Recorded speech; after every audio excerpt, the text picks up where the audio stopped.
그때에 이스라엘에 왕이 없으므로 사람이 각기 자기의 소견에 옳은 대로 행하였더라.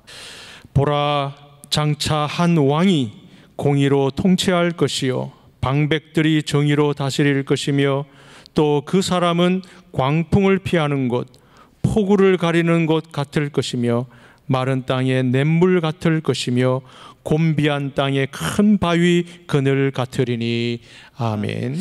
원래는 오늘 우리가 레위인과 그의 첩에 대해서 이렇게 보면서 사사기를 마치려고 했는데요, 오늘이 교육국 헌신 예배이고 또 우리 친구들도 많이 참석하고 그래서 좀 이게 잔인하고 그렇거든요.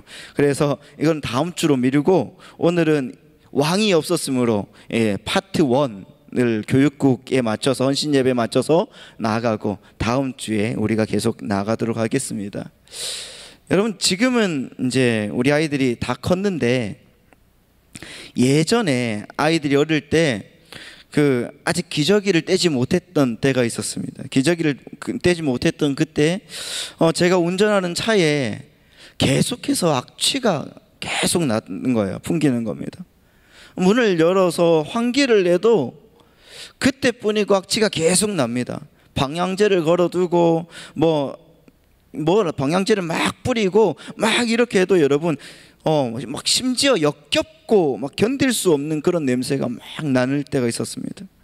차를 막 사사시 뒤져보니까 여러분, 그런데 어떤 일이 있는가, 이게 똥싼 기저귀 있잖아요. 그거를 정리하지 못하고 그 차 안에 두었는데 그게 이제 밀려가지고 굴러 떨어져가지고 저 안에 시트 안에 들어가 버린 겁니다.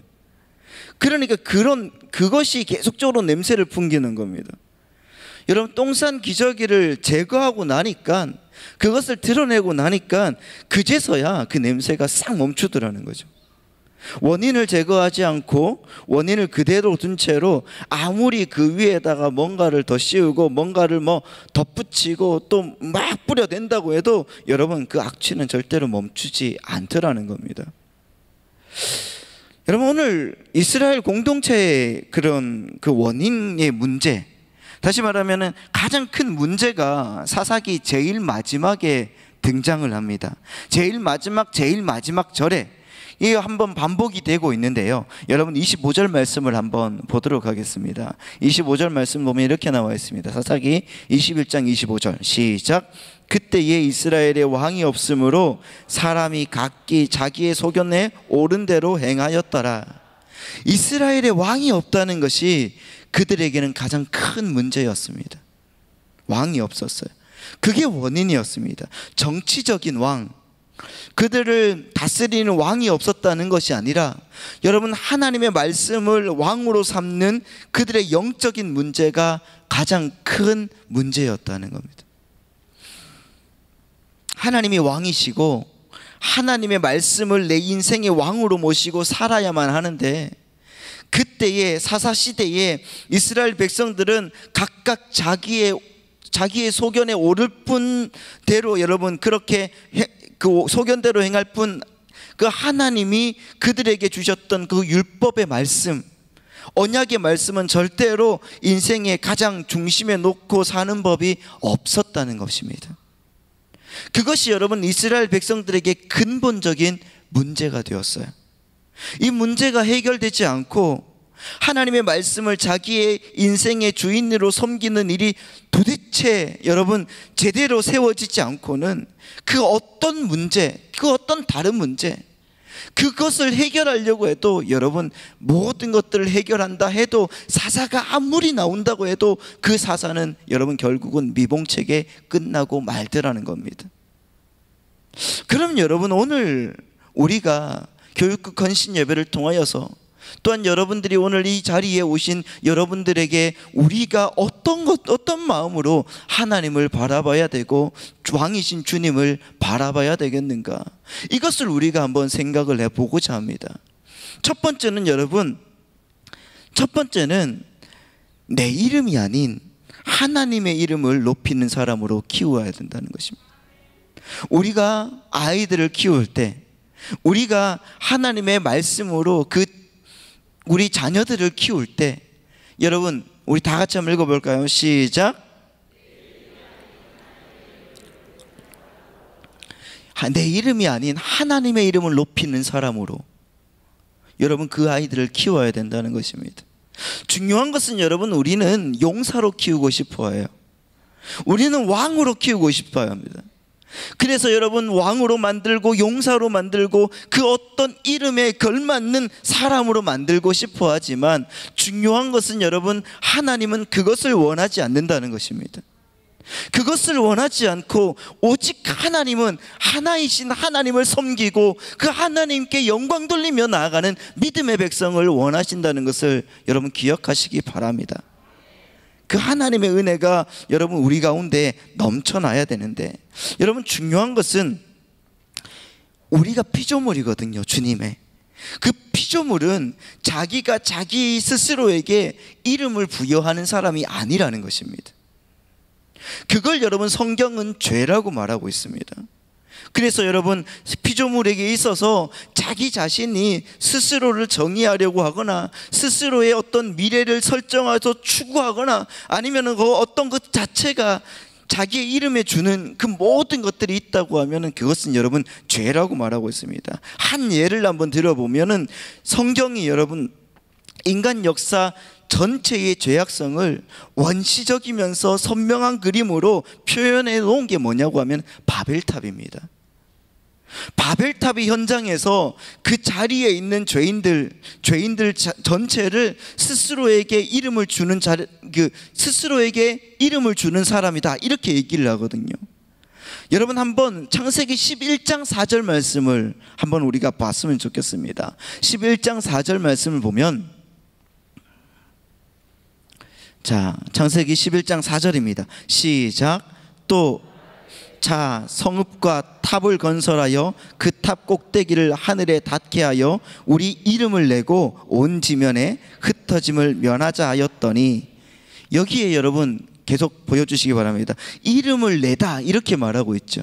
우리의 이름을 내고, 이름을 내다라고 번역된 이 어구가 여러분 원어대로 직역하면은 이름을 새기다, 이름을 주다, 이름을 쓰다 라는 것입니다. 여러분 누가 이름을 쓰고 이름을 새기고 이름을 주는 것입니까? 자기가 자기 자신한테 주는 것입니다. 그게 여러분 바벨탑을 쌓은 겁니다. 그게 여러분 선악과를 따먹고 하나님처럼 되어버린 인간들의 타락한 마음이었다는 겁니다. 자기의 소견에 옳은 대로 살겠다는 것, 인간들이 선악과를 먹고 자기의 선악 구조로 선악을 판단하여서 자기의 소견에 옳은 대로 살기로 결단했잖아요. 하나님이 그것을 타락이라고 말씀하셨습니다. 그거를 진멸하겠다고 하나님은 말씀하셨거든요. 그래서 여러분 하나님이 바벨탑 건설 현장에 내려오셔서 바벨탑을 여러분 부셨습니까? 하나님이? 성경에는 여러분 바벨탑을 부쉈다는 말씀이 없어요. 부수지 않고 사람을 흩으셨습니다. 하나님이 바벨탑을 부셨다는 말이 성경에 나오지 않죠. 안 부셨습니다. 사람 자체를 부셔버리셨습니다. 흩어버리셨어요. 바벨탑 건축이라는 건 인간의 죄가 사건화되어서 여러분 드러나는 것에 불과하기 때문입니다. 보다 근본적인 죄의 뿌리는 선악과를 따먹고 자신이 하나님의 역할을 해보겠다고 하는, 그리고 그것을 할 수 있다고 믿는 그러한 인간들의 오만불순한 그런 생각이라는 것입니다. 그렇게 여러분 오만불순한 인간들은 자신들의 행위, 다시 말해서 바벨탑 건설의 열심을 통해서 하늘에 닿을 수 있다고 믿었습니다. 그것이 여러분 오늘날 인본주의라는 것입니다. 이것이 여러분 유대주의라고도 말씀할 수 있고요, 율법주의라고도 말씀할 수 있는 것입니다. 거기에 더 나가게 되면은 신의 존재의 의미 자체가 미미한 것에 대해서 자연주의로 흐르게 되고 초월적인 존재와 영역을 인정하지 않는 상태로 흘러가게 되는 것입니다. 그래서 구원에 있어서 인간의 책임, 나의 책임, 열심 이런 것들을 운운하게 되고, 그게 여러분 가치가 있다고 말하게 되는 것입니다.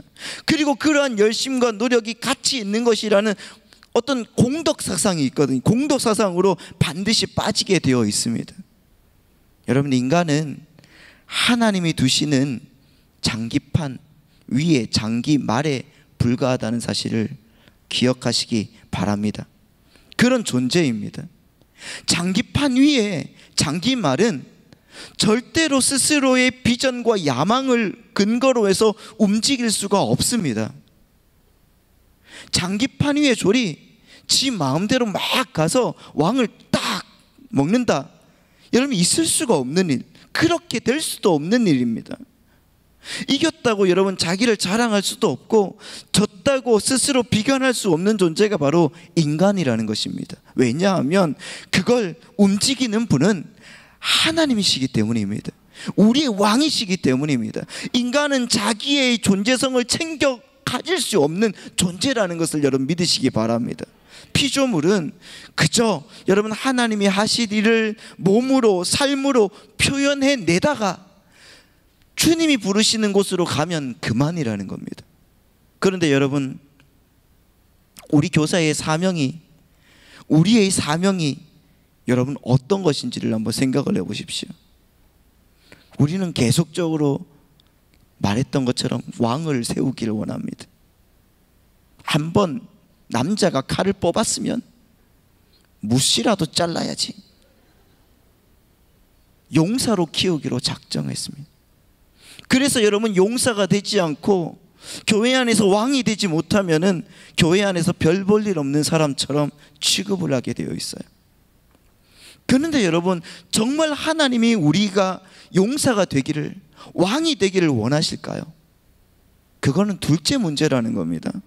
사사기에 나오는 거의 모든 사사들과 이스라엘 백성들의 모습이 바로 이 모습, 스스로 왕이 되고 싶고 스스로 용사가 되고 싶어서 하나님의 마음과 동떨어진 곳에서 자기라는 그 우상을 숭배하고 기념하면서 살아가더라는 것입니다. 그런데 여러분, 신앙은 그런 게 아니라는 겁니다. 여러분, 교회를 하나님께서 왜 구원하셨겠습니까? 하나님의 은혜의 풍성함을 온 세상에 나타내 주라고 우리를 구원해 주셨습니다. 믿으십니까? 우리가 예뻐서 구원해 주셨을까요? 그런 것 같습니다. 맞습니까, 여러분? 너무 예쁘세요. 옆에 있는 분들을 한번 보십시오. 예뻐서가 아닙니다, 여러분. 내가 내 영광을 위하여 내 이름을 준 그들을 내게 데리고 오라, 이렇게 말씀하잖아요. 우리의 목적은, 우리는 목적이 아니에요, 여러분. 우리는 주님의 수단에 불과한 사람이라는 것입니다. 방법이고 도구일 뿐이라는 것입니다. 그걸 알고 가면 신앙생활을 올바로 할 수가 있습니다.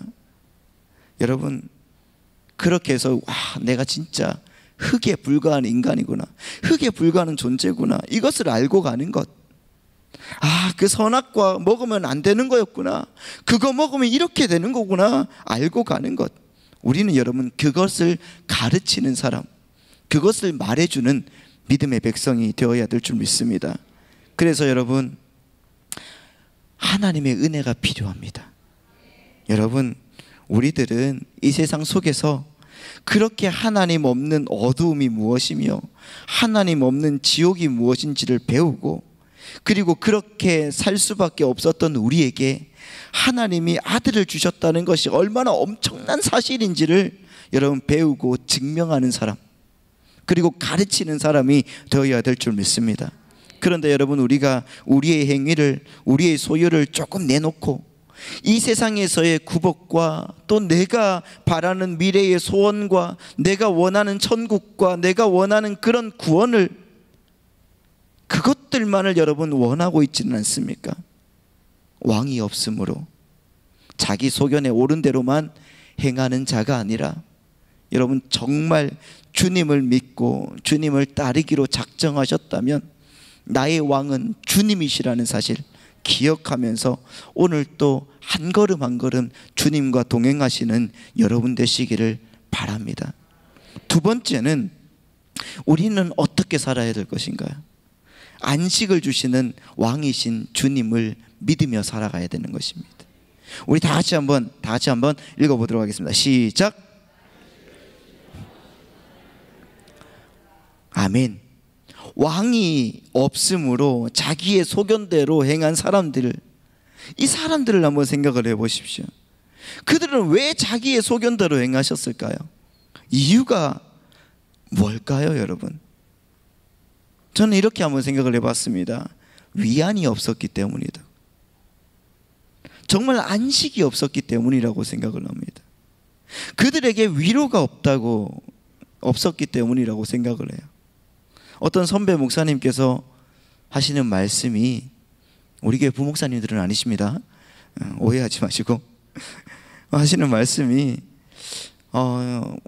말씀 중에 이제 예배를 드리고 설교를 하고 집에 들어가면은 그렇게 외롭다고 합니다. 그렇게 외롭대요. 자신에게 있는 모든 진을 다 빼고 들어가면은 그냥 기운이 쫙 빠진 거예요.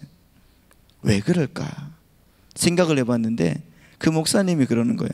나에게 참 안식이 없었구나, 내가 참 위로가 없었구나 하는 것을 느끼더라는 거예요. 저도 집에 설교하고 들어가면은 안 보는 것 같지만 제 아내 눈치를 보거든요.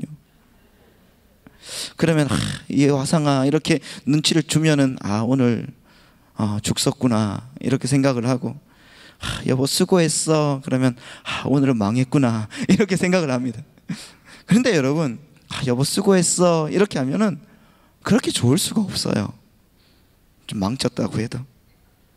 어떻게 보면 여러분, 사람인지라 누군가의 위로를 받고 싶습니다. 여러분 안 그러십니까? 그렇지 않습니까? 오늘 교육부 건신 예배로 모였는데 우리 선생님들은 안 그러십니까? 그렇죠.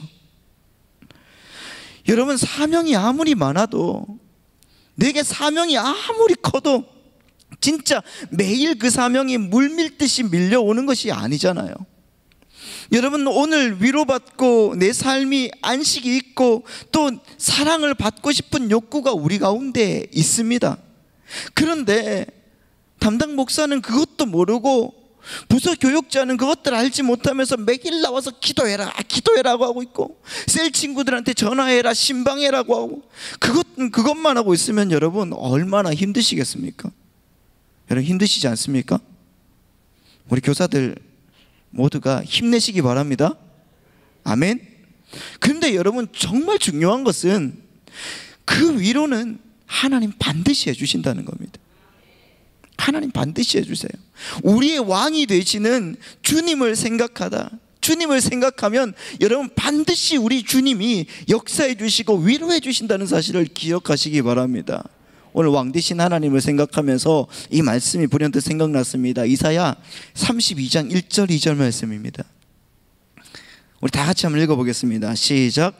보라, 장차 한 왕이 공의로 통치할 것이요 방백들이 정의로 다스릴 것이며, 또 그 사람은 광풍을 피하는 곳 폭우를 같을 것이며, 마른 땅에 냇물 같을 것이며, 곤비한 땅에 큰 바위 그늘 같으리니. 아멘. 여러분, 32장 1절 말씀은 공의로운 왕의 오심의 그런 약속하는 것으로부터 시작을 합니다. 보라, 장차 한 왕이 공의로 통치할 것이요 방백들이 정의로 다스릴 것이며. 여러분, 이 말씀은 히스기야가 왕이 될 것에 대한 예언이면서 동시에 여러분, 인류의 궁극적인 리더인, 궁극적인 왕이신, 완벽한 의미에서는 참으로 공의로우신 왕이신 메시아 예수님에 대한 예언이거든요. 그런데 여러분, 다음 절인 2절이 바로 그분의 통치 성격을 드러내고 있어요. 한번 보겠습니다. 2절 말씀입니다. 시작. 또 그 사람은 광풍을 피하는 곳 폭우를 가리는 곳 같을 것이며, 마른 땅에 냇물 같을 것이며, 곤비한 땅에 큰 바위 그늘 같으리니. 여러분, 한마디로 그분은 참된 위로와 참된 안식을 주시겠다고 약속하셨습니다. 아멘. 그 안식을 약속하시는 왕을 믿으시기 바랍니다. 여러분, 한 세상을 살아가는 평범한 백성들이 그들의 리더에게 요구하는 것이 무엇이라고 생각하십니까? 제발 좀 편안하게 살게 해달라. 그것 아니겠습니까? 그런데 여기 메시아의 통치가 약속하는 바를 여러분 한번 생각을 해보십시오. 우선 그는 광풍과 폭우를 피하는 것이 준비되어 있다고 말씀하고 있습니다. 여러분, 인생에 얼마나 정말 거친 비바람과 폭풍우가 예고 없이 우리 길을 여러분 스쳐 지나가고 있습니까? 여러분, 얼마나 많은 그런 비바람이 우리 가운데 놓여 있습니까? 가정의 풍파도 있고요, 사업에 예기치 못할 실패도 있고, 갑작스러운 질병도 있으며, 사랑했던 사람들에게 얼굴을 돌려야 되는 여러분 관계의 단절도 있습니다. 그리고 여러분, 이 모든 상처는 인생의 우리 가운데 광풍입니다. 폭풍입니다. 그런데 여러분, 그분이 피할 곳이 되어주시겠다고 말씀하고 있다는 사실을 기억하시기 바랍니다. 그리고 그분은 마른 땅에 냇물 같을 것이라고 말씀하십니다. 마른 땅을 지나가는 시냇물은 여러분 그 땅을 살리는 영양소고 생명샘입니다. 그리고 그분은 곤비한 땅에 큰 바위 그늘 같을 것이라고 말씀하고 있습니다. 이 지대가 어딘데요, 여러분? 사막지대. 여러분, 대낮에 비치는 태양은 정말 살인적인 더위를 낳습니다. 그런데 여러분, 사막길을 가는 행인들에게 바위 그늘은 문자 그대로 생명을 살리는 위로가 아니겠습니까? 1700년대 여러분 후반에 살았던 그 목사님이 계시는데, 토플레디라는 목사님이 계셨습니다. 그분이 어느 날 그 영국에서 그 버링턴 콤이라는 위치한 그 계곡이 있는데, 그 계곡을 통과하다가 갑작스런 그 광풍과 번개를, 그리고 또 소낙비를 만나서 어딘가로 피하려고 가만히 봤다고 합니다. 근데 저기 보니까 천연 그 바위 틈에 갈라진 틈이 보여서 가까스로 여러분 그 바위 틈에 은신하여 피했는데, 갑자기 시상 하나가 탁 떠오르다는 겁니다. 그분이 즉각적으로 자기 주머니를 뒤져서 카드 한 장을 꺼내서 그 여백에 자기를 옮겨진 시가 그 유명한 찬송가, 요즘엔 494장입니다. 494장이고 예전에는 188장이었는데, 이 찬양의 이 제목이 뭐냐고 하면은 만세반석 열리니라는 찬양이에요. 만세반석 열리니. 만세반석 열리니 내가 들어갑니다.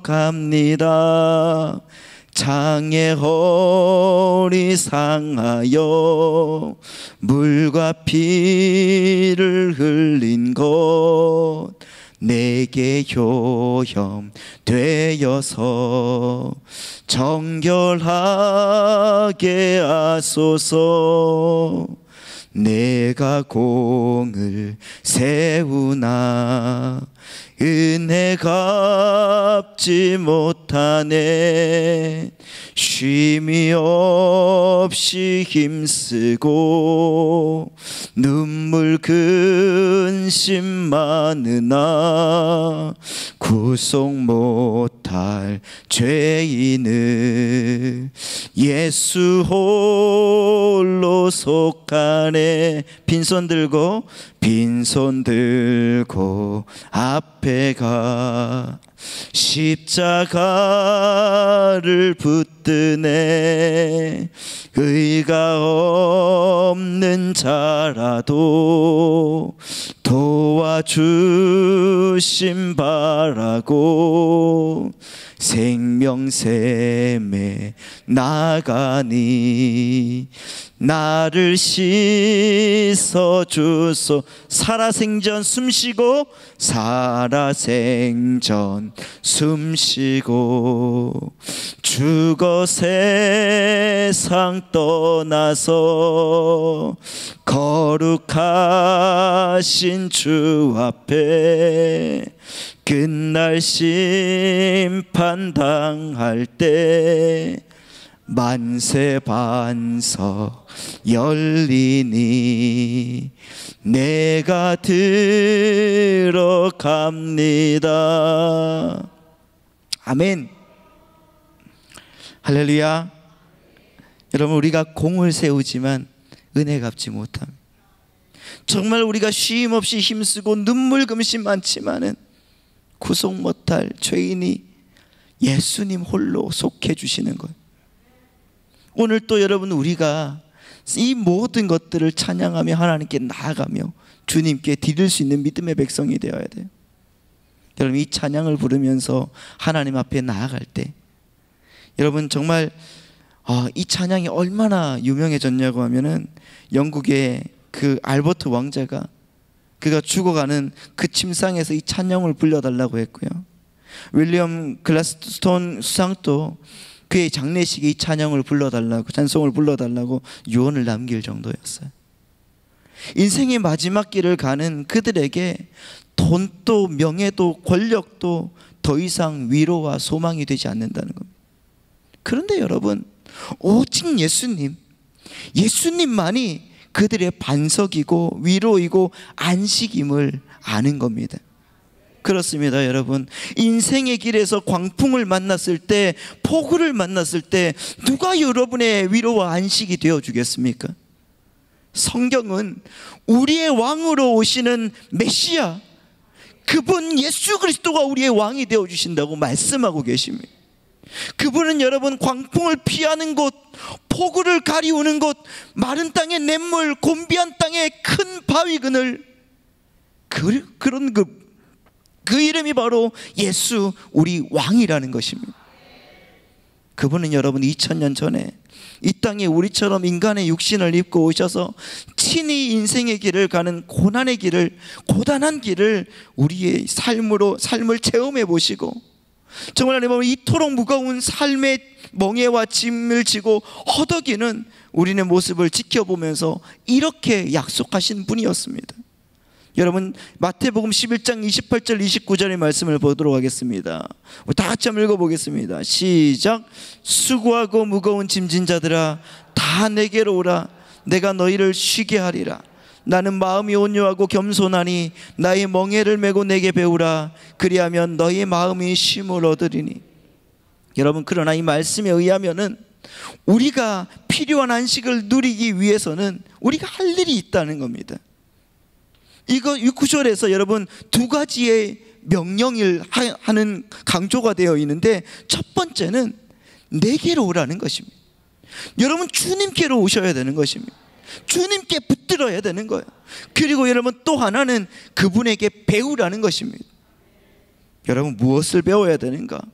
무엇보다 그분을 신뢰하고 쉬는 것을 배워야 된다는 것입니다. 여러분, 우리가 기차를 타고 간다고 해보십시오. 기차가 굴속을 지나가는데 여러분 사방이 어두워졌다고 해서 여러분 기차에서 내리시겠습니까? 아니지 않습니까? 기관사가 나를 무사히 데려다 줄 것을 믿고 가만히 앉아 계심을 배워야지요. 혹시 여러분 지금 내 인생의 기차가 어두움의 터널을 통과하고 있다고 기차에서 뛰어내리겠습니까? 조금만 여러분 참아보십시오. 사랑하는 성도님들, 사랑하는 우리 선생님들, 참아보십시오. 기관사를 신뢰하시기 바랍니다. 그리고 여러분 그분께 위로를 받으시고 쉬십시오. 성경은 하나님이 우리의 기관사라고 말씀하고 계세요. 그분의 우리의 인생의 안식을 약속하시는 참된 왕이라는 사실을 꼭 기억하시고 그분을 신뢰하고 그분께 여러분 영광 돌리는 여러분 되시기를 부탁합니다. 여러분, 오늘 우리가 하나님은 왕이라고 말씀하고 있죠. 그분의 이름을 의지하고 하나님을 왕으로 모시고 살아간다고 하면 여러분 우리의 마지막 심판 때에는 우리는 여러분 정말 왕이신 주님이 우리를 주실 그 상을 받는 믿음의 백성이 된다는 사실을 꼭 기억하고 오늘 또 나의 왕이 누구신지를 생각하며 여러분 나아가시기를 부탁드립니다. 옆에 있는 분들과 이렇게 얘기를 나누길 바랍니다. 왕 대신 예수님의 이름으로 일어납시다. 다시 한번 우리 고백합시다. 예수님만이 우리의 왕입니다. 예수님만이 우리의 왕이십니다. 그분의 이름으로 우리는 일어섭니다. 할렐루야. 우리 이 시간 이 찬양하면서 주님 앞에 나아가도록 하겠습니다.